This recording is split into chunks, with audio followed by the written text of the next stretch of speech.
Hello दोस्तों, आज की इस वीडियो में हम मैथ के लिए यानी क्लास 10th के लिए वीवीआई ऑब्जेक्टिव क्वेश्चन को लेकर के आए हैं। तो देखिए यहाँ पर लिखा हुआ है 3, 4, 7, 2, 6, 7, 9 का बहुलक क्या होगा। तो देख लीजिए, बहुलक कहते हैं किसको, जो सबसे ज़्यादा बार आता है उसको क्या कहते हैं, बहुलक कहते हैं। तो यहाँ पर देख लीजिए 3 कितना बार है, एक बार। उसके बाद 4 कितना बार है, एक बार। 7 कितना बार है, 1 2 बार। उसके बाद 2 कितना बार है, एक बार। 6 कितना बार है, एक बार। सब एक एक बार है, लेकिन इनमें 7 कितना बार है, एक से ज़्यादा बार है। तो जो सबसे ज़्यादा बार होता है वही क्या कहलाता है, बहुलक कहलाता है।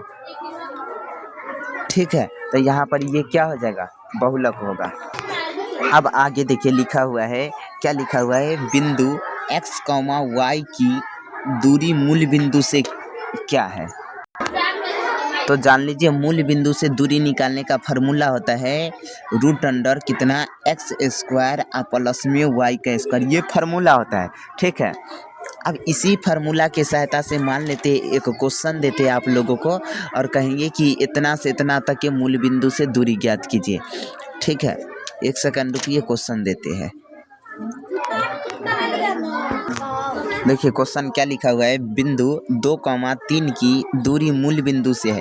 तो ये कैसे निकालेंगे, इसको x मान लेते हैं, इसको y मान लेते हैं। ठीक है, तो यहाँ पर लिखा हुआ है मूल बिंदु से दूरी बराबर है x स्क्वायर प्लस में y स्क्वायर। तो लिखेंगे बराबर में 2 का रूट में लिखेंगे 2 का स्क्वायर आप प्लस में y की जगह पर 3 है तो 3 का स्क्वायर। ठीक है, तो आप 2 का स्क्वायर करते हैं तो 4, और यहाँ पर देख लीजिए 3 है ना, तो 3 का स्क्वायर करते तो 9, दोनों को जोड़ते तो कितना, रूट में 13 आ जाएगा। यही क्या हो जाएगा हमारा आंसर। एक और क्वेश्चन मान लेते हैं, ऐसे रहेगा -3, 2 के मूल बिंदु से दूरी ज्ञात करे थे। यहाँ पर इसको x मान लेंगे, इसको y। तो यहाँ पर लिखेंगे, फार्मूला नहीं लिखते तो कोई दिक्कत नहीं ना, यहाँ पर लिखेंगे कितना, -3 इसका होल स्क्वायर और प्लस में कितना 2 का होल स्क्वायर। तो यहाँ पर देख लीजिए, कोई भी संख्या का यदि होल स्क्वायर करते तो वो माइनस में तो बाहर निकलता है, तो प्लस में यहाँ पर कितना आ जाएगा, 3 का होल स्क्वायर 9, अब माइनस में से प्लस में आ जाएगा। ठीक है, प्लस है तो प्लस, 4 3 का होल स्क्वायर करते तो कितना हो जाएगा 4, फिर ये कितना आ जाएगा, जोड़ करके लिखेंगे तो यहाँ पर 13 ना होगा, अब यहाँ पर भी 13 होगा। ठीक है, तो ये कोई ज़रूरी नहीं कि ये संख्या दिया जाएगा, कोई दूसरा दिया जाएगा। ठीक है, इसी तरह निकलेगा, सिर्फ हम ये बतला रहे हैं। ठीक है, अब इसके बाद एक हम आपको बतलाते बहुलक। तो समझ में आ गया कि जो बहुत बार रहता है उसको बहुलक कहते हैं। माध्य कैसे निकालते हैं, तो जैसे में मान लीजिए एक क्वेश्चन दिया रहेगा, इसे मान लेते हैं 2, 4, 5, 3, 6 इतना ही मान लेते हैं, या और कुछ लिख देते 2। कहेगा जो दिया गया संख्या उसका क्या निकालिए, माध्य निकालिए। तो माध्य बराबर, माध्य ज्ञात कीजिए। ठीक है, माध्य ज्ञात कीजिए, यही ना दिया रहेगा। तो हम क्या लिखेंगे, ऐसे लिखेंगे, जितना भी संख्या माध्य बराबर होता है, माध्य बराबर फार्मूला क्या होता है, माध्य बराबर होता है अंकों का योग, अंकों का योग अवट्टा में अंकों की संख्या। ठीक है, तो यहाँ पर टोटल अंक जो दिया गया उसको योग कर दीजिए, जोड़ दीजिए। तो 2 जोड़ में 4 जोड़ में 5 जोड़ में 3 जोड़ में 6 जोड़ में 2, ये हो जाएगा ना। ठीक है, अब अट्टा में अंकों की टोटल संख्या कितना है, तो 1 2 3 4 5 6 है, तो इसको 6 से भाग कीजिए, सभी को जोड़िए तो कितना होगा, 2 में 6 जोड़ते तो 8, 8 में 3 जोड़ते तो 11, 11 में 5 जोड़ते 16, 16 में 4 जोड़ते 20, 2 22। तो यहाँ पर लिखेंगे 22, अब अट्टा में कितना 6। अब ये कटेगा तो काट दीजिए, 11 दूना 22, 11 दूना 22, 3 से काटते तो 3 दूना 6, बराबर में कितना 11/3 आ गया। यही क्या हो जाएगा, माध्यक।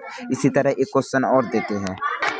देखिए क्वेश्चन दिया गया है, यदि क्या लिखा हुआ है, यदि 1, 4 x उसके बाद 5 तथा 12 का माध्य 7 है तो x का मान ज्ञात कीजिए। तो हमको पहले संख्या क्या क्या दिया गया है, 1, 4 x 5 तथा कितना है 12 है, सबका कहता है माध्य कितना है 7। तो लिखेंगे माध्य बराबर क्या होता है, माध्य बराबर फार्मूला होता है, माध्य बराबर अंकों की संख्या, अंकों का योग अवट्टा में अंकों की संख्या। यही ना होता है। तो हम क्या लिख दिए, अंकों का योग अवटा में अंकों की संख्या। तो अंकों सभी अंकों को जोड़ेंगे।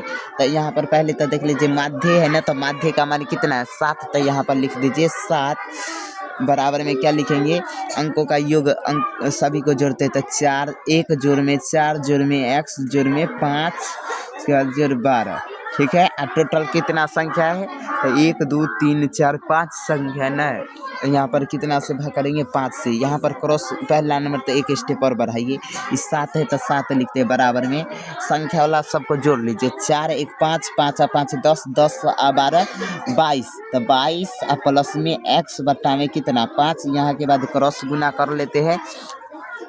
देख लीजिए यहाँ के बाद क्या करेंगे, क्रॉस गुना, इसको इससे इसको इससे। तो यहाँ पर क्या लिखेंगे, एक को किसी भी संख्या से गुना करते हैं तो उतना ही होगा ना। तो 22x प्लस में x बराबर में कितना, 7 को 5 से गुना कर लेते हैं तो 35। ठीक है। यहाँ पर ये क्या लिखा गया है, इस सिर्फ 22 है। ठीक है। 22 प्लस में x है, तो 22 प्लस में x बराबर में 35। इधर देखिए तो 22 किस चीज़ में प्लस में, बराबर के उधर जाएगा तो माइनस में चला जाएगा। तो यहाँ पर होगा x बराबर 35। इधर 22 प्लस में था तो बराबर के उधर गया तो माइनस में, तो इसीलिए x बराबर कितना आ गया 35 में से 22 को घटा लेते तो कितना 13 आएगा ना। यही क्या हो गया, हमारा आंसर हो गया। समझ में आ गया।